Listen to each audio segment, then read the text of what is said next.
My dear friends, we've gathered together once again.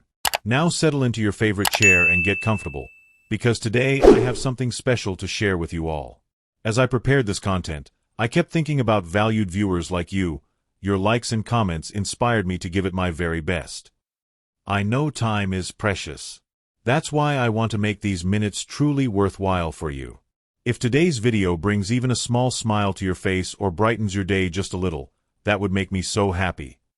Now join me on this journey. But remember, your support is what keeps this channel going. Your likes, comments, and especially your subscriptions give me the strength to continue. Shall we begin? I'm certain this special content I've prepared for you today will bring some wonderful surprises. Buckingham Palace, 9:14 a.m. The sky was an indecisive shade of gray, the kind of color that made tourists debate whether to carry an umbrella or just accept being damp. A seagull circled overhead, plotting its next sandwich heist. Pigeons waddled like they owned the grounds. And standing stoically near the main gate, motionless as ever, was the star of the show, a royal guard in full ceremonial regalia.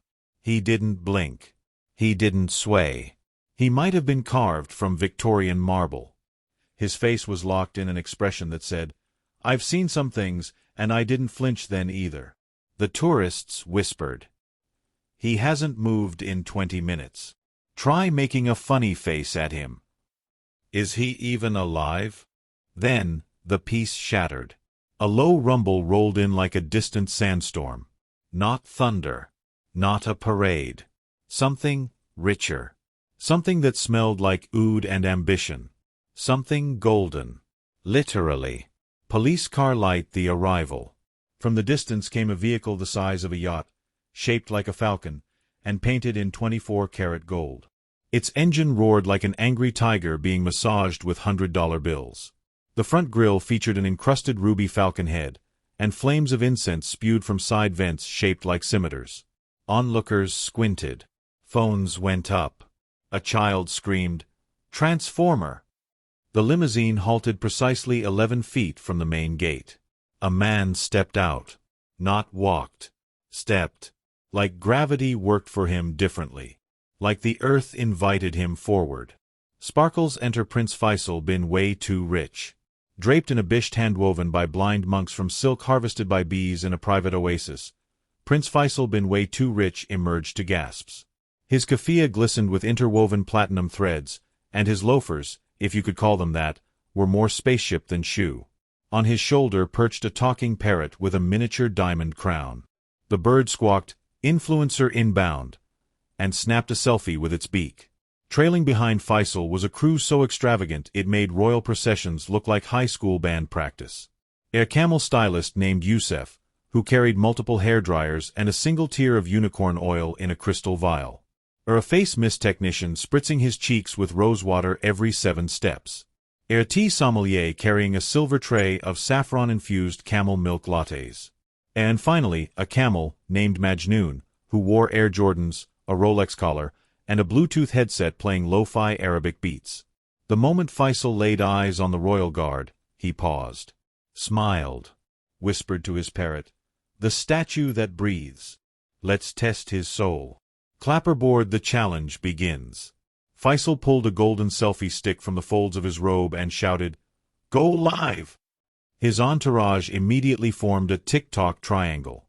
3 ring lights blinked into position. His camel stylist snapped his fingers, adjusting the volume of the background track to Dramatic Desert Orchestra, Volume 7. Tourists gathered like moths to a burning pile of banknotes. Faisal walked with the precision of a man who had paid for gravity to be less intense on his side of the planet. He stopped inches from the royal guard's face. The guard stared forward. Unmoving. Unbothered. Faisal stared back. "This is my destiny," he whispered. He slowly removed his glove, stitched from albino cobra leather by an artisan who only works during eclipses, and raised his hand. Slap. The kind of slap that echoed off palace walls. It wasn't violent. It was aristocratic. Like a ceremonial slap between noblemen in powdered wigs. The crowd gasped. The guard didn't move. Didn't blink. Didn't flinch. Fire round 2. The oil-powered backhand. Faisal's jaw tightened. Ah, I see. British iron. He turned to his tea sommelier. Bring me the scented oils. The man dashed forward, uncorking a vial labeled Petrol de Legend, Oud Edition. Faisal coated his palm, turned back to the guard, and delivered a second slap, with such spice that 2 tourists in the back spontaneously bowed out of sheer respect. Still, nothing. The royal guard stood as if sculpted by fate itself. Faisal narrowed his eyes. This one was forged in silence. 2-hump camel backup arrives. Majnun, sensing tension, ambled forward with a calculated swagger. The camel stood beside his master, chewing gum and wearing a supreme hoodie. Faisal mounted him effortlessly. He rose above the crowd, above the royal guard, like a sultan entering a video game boss fight. Let's try aerial diplomacy. Slap number 3 was a spinning slap from Camelback. It echoed like a gunshot in an opera house. The guard didn't even breathe. Majnun blinked, unimpressed. Even the wind fears him, Faisal whispered. Hot beverage royal intervention. Suddenly, the palace gates creaked open. Out shuffled King Charles III, wearing a bathrobe, corgi print socks, and holding a half-drunk mug of Earl Grey. Bloody racket out here, he grumbled. Is someone hitting Gerald again? Faisal bowed. Your Majesty, I have come not in anger, but in curiosity. Charles sipped his tea and raised a royal eyebrow. Is this about the blinking thing? Direct hit the staring contest of nations. The king, mildly amused, proposed an alternative. A duel of silence, he declared. Stare him down. Beat him at his own game. Faisal dismounted, locked eyes with the royal guard. Tourists began live-streaming. One woman chanted, "Eye contact! Eye contact!" 3 minutes passed. Faisal began sweating. His mist assistant misted harder. The camel stylist began fanning him with a peacock feather from Dubai. Still, the royal guard didn't blink. Finally, Faisal gasped, "He's not human. He's a spiritual wall." He collapsed into Majnun's saddle. Dog-face the corgi coo. Then came the sound. Like distant thunder. Like tiny feet of fate marching in unity. The corgis, 12 of them, wearing tactical vests and royal badges, charged through the gates. Their leader, Sir Borkington of Windsor, barked twice. In formation, they tackled Majnun's legs. The camel panicked. The parrot screamed, "Hostile takeover," in French. Faisal dropped his phone, which was immediately stolen by a corgi and live-streamed. The camel fled. Faisal, still clinging to his dignity, stood alone. The tea treaty. King Charles raised a hand. Enough. Faisal, I appreciate your spirit. But Gerald here, he nodded toward the guard, hasn't moved since the Thatcher years. Faisal, humbled but impressed, offered a gift, a gold bar shaped like a crumpet. Charles, amused, offered back a royal tea biscuit and a packet of corgi treats. Diplomatic relations were restored. Camera with flash the aftermath. The footage went viral in 18 countries. Hashtags exploded. A hashtag royal slap. A hashtag silence versus oil. A hashtag corgi diplomacy. A hashtag British NPC challenge. The guard, still unmoving. But if you zoomed in, just barely, the corner of his mouth may have twitched. It had been precisely 47 minutes since Prince Faisal bin Way Too Rich first slapped a royal guard in the face, and still, the man hadn't moved a single muscle. 3 TikToks, 5 live streams, and at least 7 corgi ambushes later, the tourist crowd had grown from a manageable gathering to what could legally be classified as a low-intensity royal flash mob. But Faisal wasn't done. Oh no. The slap might have missed its mark. The camel might have run off, dramatically tackled by dog royalty. But the ego, untouched. Prince Faisal stared at the guard, face flushed with a mix of fury, embarrassment, and premium-grade saffron, and whispered under his breath, "You may have won the silence. But the camel has a plan." 2-hump camel wears Majnun. Cut to A nearby alleyway. Majnun the camel, sunglasses cracked, Air Jordan scuffed, was licking a discarded Cornish pasty. Still wearing tactical LED gear, he peered around like a veteran war general who'd just barely survived a canine ambush. From a nearby pub window, a drunk man leaned out. "Oi, that camel just winked at me." Majnun, indeed, winked, then trotted back toward the palace. But he wasn't alone.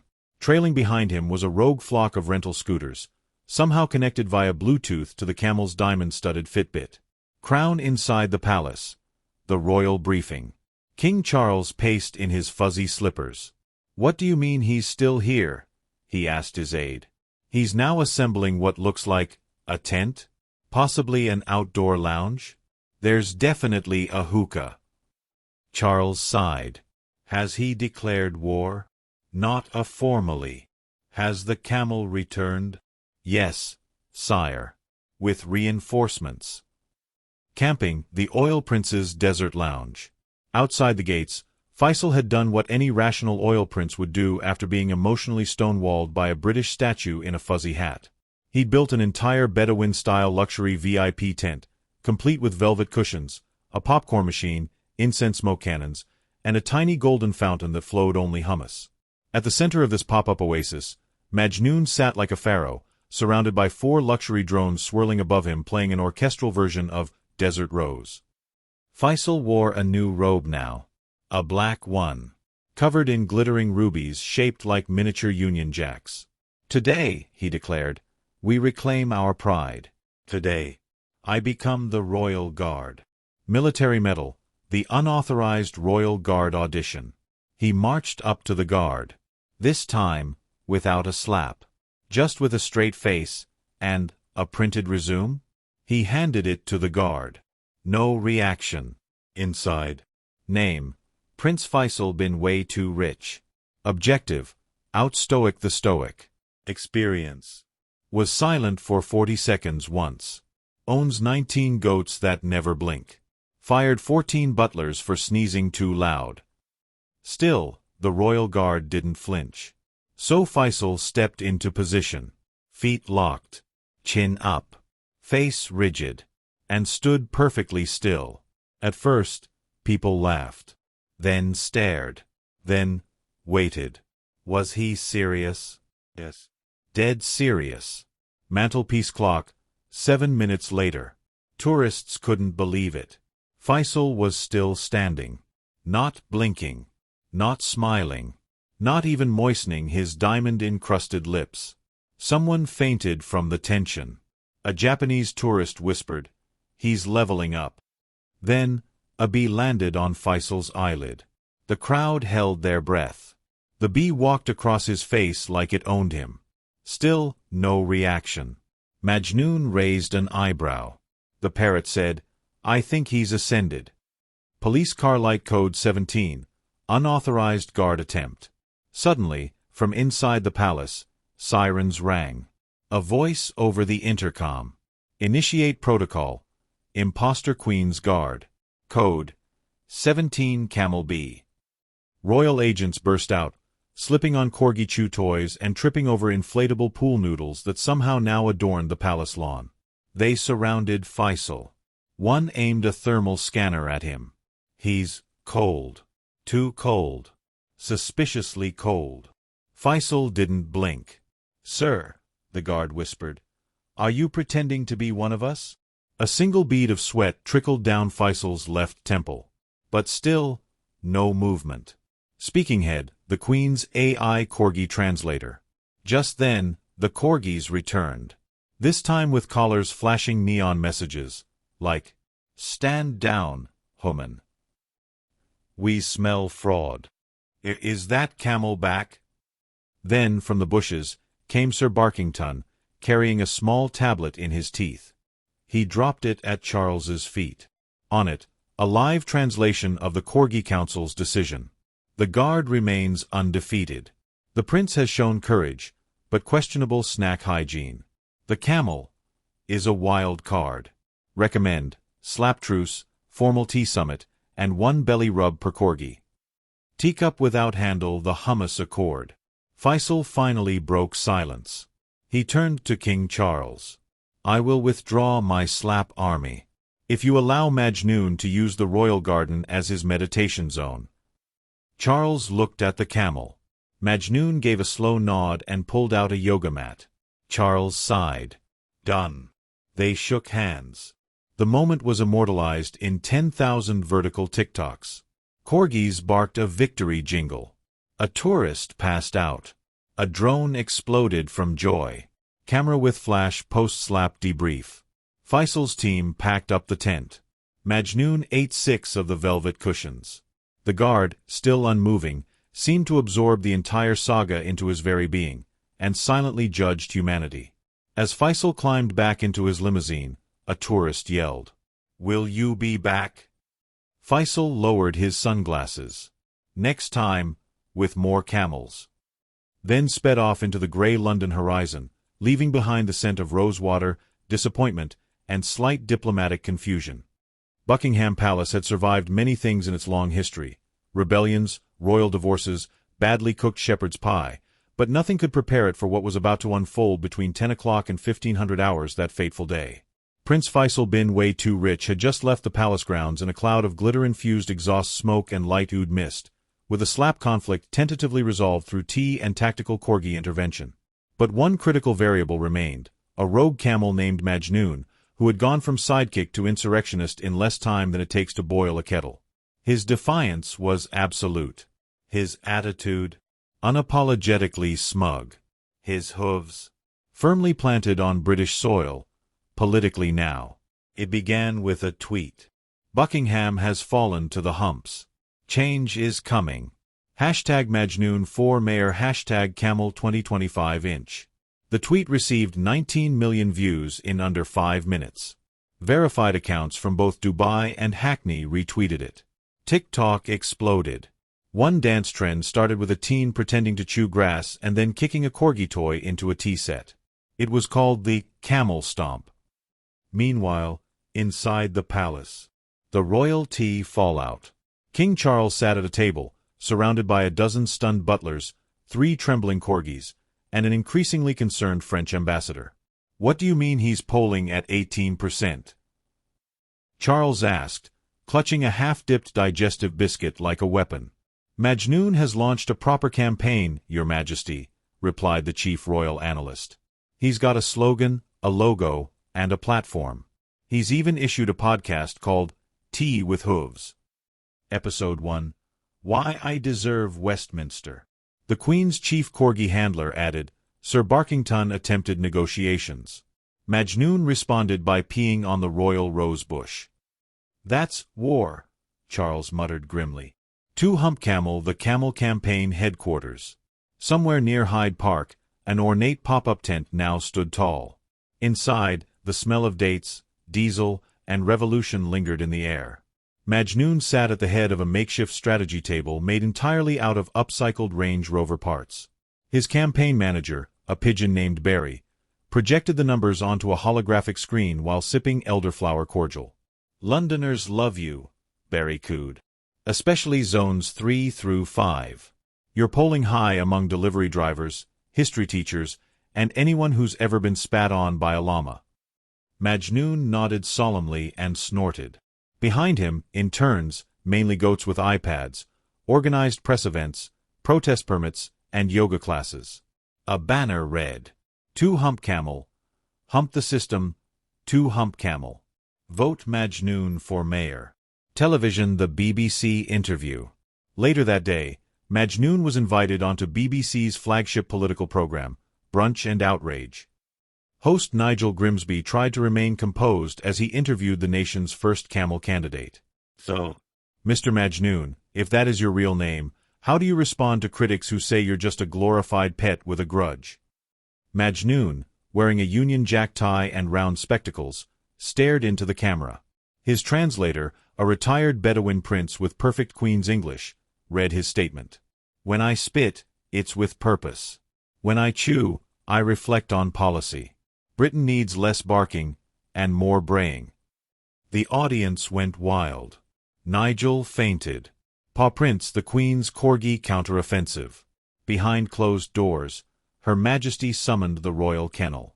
12 elite corgis stood in line, wearing tactical bow ties. Their leader, Sir Barkington, stood on a silk cushion and barked once, short, sharp, decisive. A hologram of London lit up. Target, Majnoon's campaign rally in Piccadilly Circus. Operation, No More Hoofprints. Within hours, pro-corgi propaganda posters were up all over the tube stations. Don't let a camel decide your future. Fur real leadership. Bark not braze. Loudspeaker Camelpalooza, Majnoon's mass rally. At 13:30, Majnoon hosted the largest non-human rally in British history.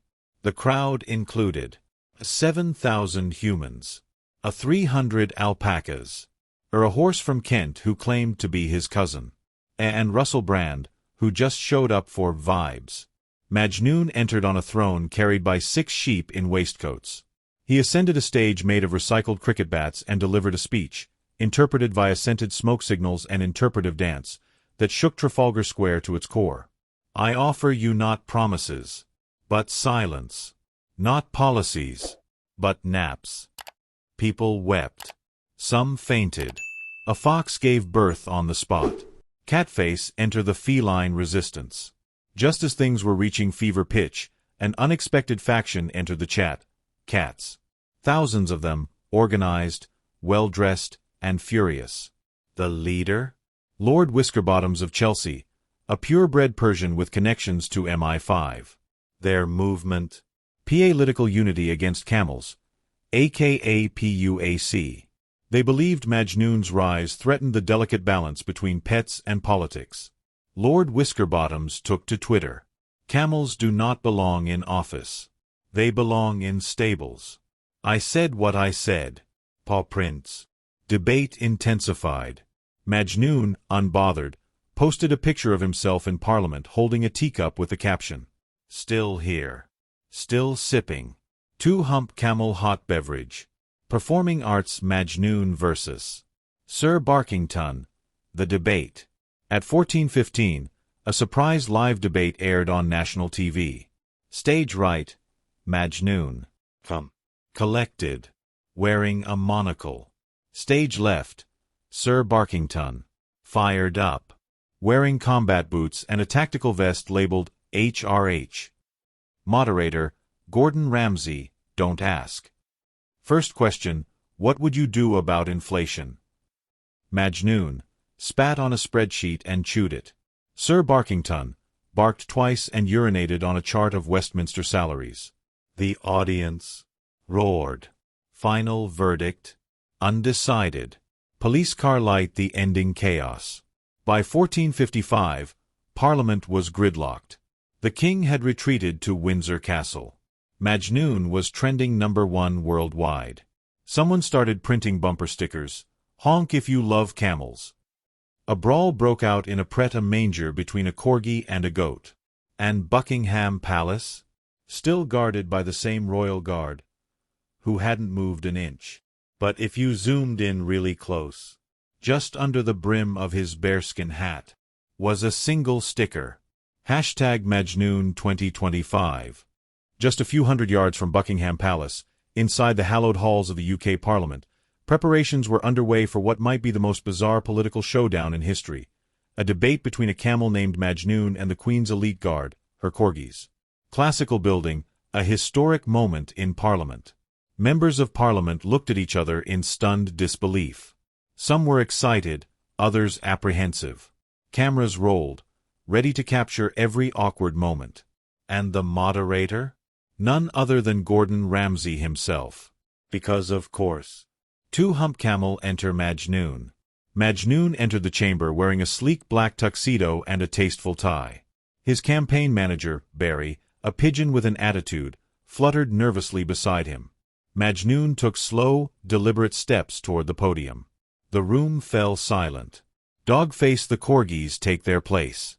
Opposite Majnoon, Sir Barkington and 11 corgis stood wearing miniature armor. Their eyes blazed beneath tiny helmets emblazoned with HRH. The tension was palpable. Everyone wondered how this four-legged showdown would end. Microphone. The debate begins.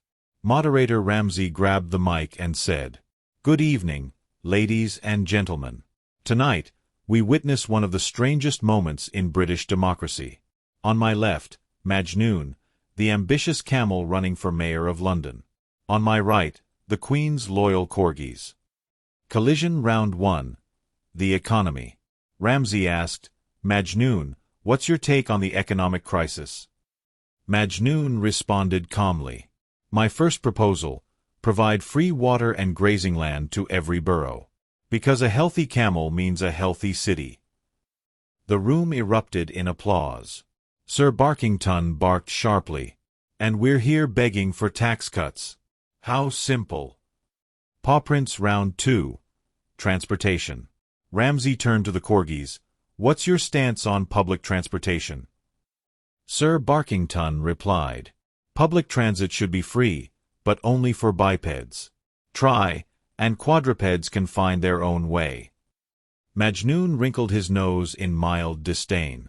Llama surprise guest, Lord Chèvre the goat. Suddenly, an unexpected guest entered, Lord Chèvre, an alpaca-goat hybrid and former Parliament advisor, who surprisingly sided with Majnoon. Lord Chèvre declared loudly, "Bipeds, tripes, and quadrupeds alike, we all share this land. I stand for equality and justice." Counterclockwise arrows button. The Parliament divides. After Lord Chèvre's speech, a handful of MPs switched sides, backing Majnoon. The chamber grew tense as members quietly chanted, "Hump the system." Ballot box with ballot. The proposal. Mandatory tea time. At the debate's close, Majnoon presented his legislative proposal. Declare 4 p.m. daily mandatory tea time across London. Let all creatures unite and find peace together. Party popper. Closing remarks. Moderator Ramsey summarized. "Today, we took a huge step for bipeds and quadrupeds alike. Who will win? Time will tell. But one thing's for sure, politics will never be the same." As the debate wrapped up, the chamber buzzed with whispers and speculation. Journalists scrambled to grab soundbites. "Camel versus corgis. Who will rule London?" splashed across front pages the next morning. Majnoon, confident as ever, posed for photos with his signature hoof wave. Barry, the campaign pigeon, tweeted non-stop, #humps for mayor trending worldwide. 2 hump camel fire. Meanwhile, the corgis held an emergency meeting behind the speaker's chair, plotting their next move with military precision. Sir Barkington declared, "Deploy Operation Tail Wag. We take this fight to social media. #bark, not bray." Unexpectedly, a coalition of local cats emerged, calling themselves the Feline Front, led by the notoriously grumpy Lord Whiskerbottoms. They demanded equal representation and threatened to sabotage both sides with strategically timed hairball attacks. The parliamentary chaos escalated into a full-blown pet politics crisis, with televised town halls, heated Twitter wars, and meme battles flooding the internet. King Charles watched from Windsor Castle, sipping Earl Grey with a weary smile. "I never thought I'd see the day when my corgis would go to political war against a camel," he muttered. "Only in Britain." And as Londoners tuned in daily, one question remained. Could a camel really become mayor, or would the corgis bark their way to victory? The streets of London buzzed with a frenzy unlike any before. News vans parked at every corner. TikTokers live-streamed the chaos. Twitter hashtags trended for hours on end. #CamelMayor, #CorgiClash, #Humps vs. Wags. 2 hump camel. Majnoon's grand rally. Majnoon prepared for his biggest rally yet in Trafalgar Square. Decked out in a custom-made royal blue campaign cape, embroidered with tiny camels and corgis in diplomatic embrace, he paced the stage with nervous excitement. Barry the pigeon flitted anxiously nearby, coordinating drone shots and viral hashtag campaigns. A massive crowd gathered, humans, dogs, cats, alpacas, and yes, even a few skeptical squirrels, all there to witness history in the making. Majnoon adjusted his monocle, cleared his throat, and began. "Friends, bipeds, tripes, and quadrupeds of London. Today, we stand at a crossroads. Will we choose tradition, or will we embrace change? Change that smells faintly of hummus and tea leaves. I promise you, more naps, less chaos, and definitely a city united under the banner of mandatory afternoon tea. The crowd erupted in cheers and loud brays. Dog-faced the corgis strike back. Meanwhile, Sir Barkington and his squadron of corgis launched Operation Puppy Power, a grassroots campaign filled with puppy kisses, tennis balls, and perfectly choreographed tail wags designed to melt even the coldest hearts. They zipped through London streets on corgi-sized scooters, handing out mini biscuits stamped with "Vote Corgi" and "Keep Calm and Bark On." They even released a catchy campaign jingle, "Bark to the Future," which became an instant viral sensation. Microphone: the final debate, a battle for the ages. The grand debate was held in Westminster Hall, televised live worldwide. Gordon Ramsay, once again the moderator, was ready with his signature snark and a whistle. The atmosphere was electric. Majnoon, suave and confident, sported his trademark Union Jack tie. Sir Barkington was resplendent in his shiny tactical bow tie.